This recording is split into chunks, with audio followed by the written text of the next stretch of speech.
Princess Diana tells a story of elegance, charm, and a life that still captivates millions. Every house she lived in, from her childhood estate to the grandeur of Kensington Palace, painted a picture of her incredible rise to becoming the woman we all loved. But it was at Kensington Palace that Diana turned from a shy young bride to the people's princess. Join us as we take a tour inside the houses of Princess Diana. Kensington Palace. Diana and Prince Charles married in 1981 and moved into apartments 8 and 9 of Kensington Palace, a royal palace in the center of London. Though calling it an apartment may sound humble, this was no ordinary flat. With its red brick front and expansive gardens, Kensington Palace has been a royal palace for almost 300 years, sheltering everyone from Queen Victoria to modern-day royals such as Prince William and Kate. Now, the entrance of Kensington Palace greets you with its regal grandeur as you pass through the gates. The palace blends traditional Gregorian architecture with contemporary royal comforts in the middle of Kensington Gardens. The entry is framed by elaborate iron gates and a big circular driveway that leads to the spectacular entrance stairs.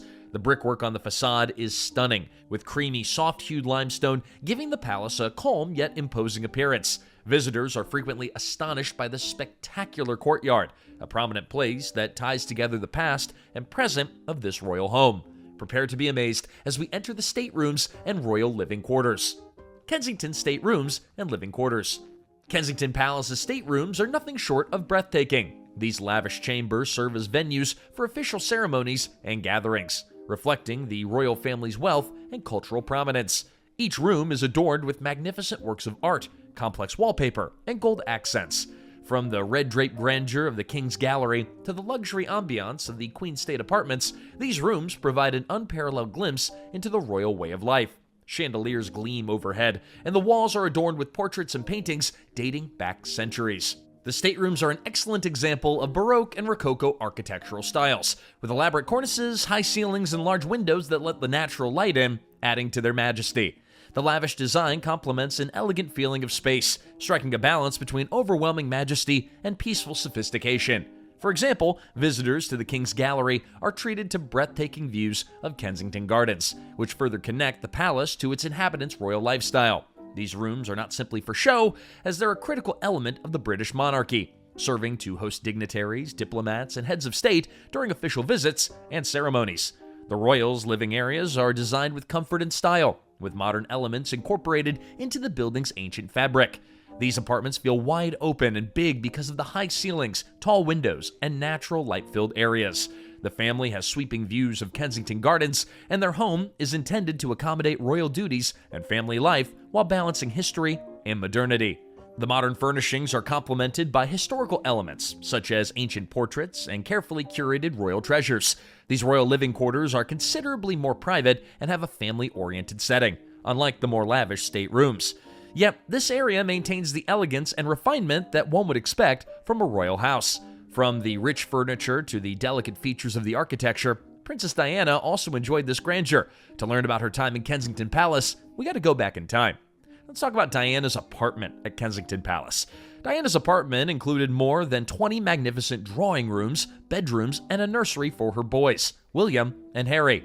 This private space was a dramatic contrast to her public life, providing a quiet haven.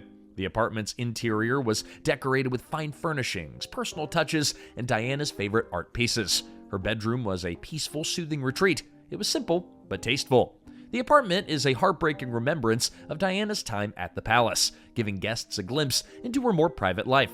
Diana's unique touches were seen throughout the flat, such as her love for fashion, photography, and contemporary art. Her rooms had large, exquisite windows with sweeping views of the palace gardens, providing a calm escape in the city center. Despite her international popularity, Diana's residence was distinguished by its simple comfort, gentle pastel tones, floral arrangements, and soothing furnishings. Diana's favorite space was the sitting room, where she would spend hours reflecting, frequently accompanied by music, a cup of tea, or a book. The place was a haven, a dramatic contrast to the public scrutiny that often scrutinized her. Now, Diana not only resided here, but she also raised her sons there. From bedtime readings and snug nurseries to impromptu games in the gardens, Kensington Palace symbolized Diana's maternal affection. But before we go out into the garden, we'll go deeper into the palace, where few have ever been. The Royal Kitchens. Kensington Palace has an outstanding royal kitchen the focal point for all significant banquets, dinners, and royal family functions. While the kitchen is not fully exposed to the public, portions of it have been preserved for tours and displays. The culinary spaces were built to suit the high standards of royal hospitality, and they've become an intriguing aspect of the palace's past. The kitchens previously housed a crew of chefs and kitchen staff, including pastry chefs, butlers, and even a separate staff for cooking royal meals. The kitchens behind the massive stone walls have been refurbished with modern facilities. Still, many ancient features remain, such as ample marble worktops, fireplaces, and oversized ovens that are capable of handling feasts of hundreds. Up next is the most breathtaking area of the palace, the magnificent Kensington Gardens. Now, it's not just the interior that impresses. The gardens surrounding Kensington Palace are also stunning. The gardens span 270 acres and are separated into distinct regions, each with its design and purpose. Princess Diana adored the Sunken Garden, an attractive flower place where she was frequently spotted wandering.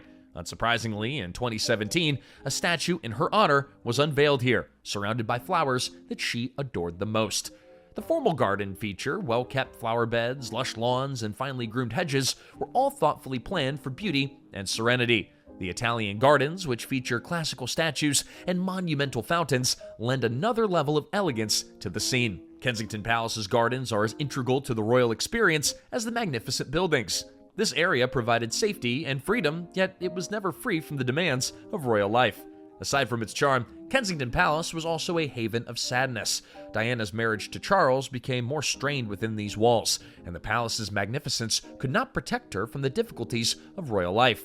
Even during difficult times, Diana found consolation in her home's tranquil corners, particularly her sitting room, where she frequently listened to music and wrote passionate messages. While many have come to associate Diana with Kensington, two other houses can be said to be her true home: Park House and Althorp House. Diana Frances Spencer was born to the aristocratic Spencer family. She grew up in Park House on the Queen's Sandringham estate, surrounded by the splendor of the English countryside. Located amid lush vegetation, this beautiful house lacked the opulence of palaces, but retained its timeless appeal. The house was wide and comfortable, with large windows facing peaceful grounds. Diana's joyful nature is reported to have come alive here as she climbed trees and played with her siblings. Nobody expected this girl from a humble agricultural family to change the face of the monarchy. In 1976, her family relocated to Althorp House, the great Spencer estate. With 13,000 acres of land, this old mansion was a world unto itself, complete with antique furnishings and a library that fueled Diana's passion for reading. Though impressive, Althorp was more like a museum than a home, and Diana felt lost in its magnificence. Althorp, surrounded by extensive parkland, provided both grandeur and remoteness. Its magnificent rooms, replete with historical echoes, were adorned with personal souvenirs from the Spencer family. Still, Diana felt more at ease here than in her youth's more straightforward, intimate settings. Ironically, she was buried on these grounds after she died. Diana lived in other places where she loved and others she didn't love, as we'll see next.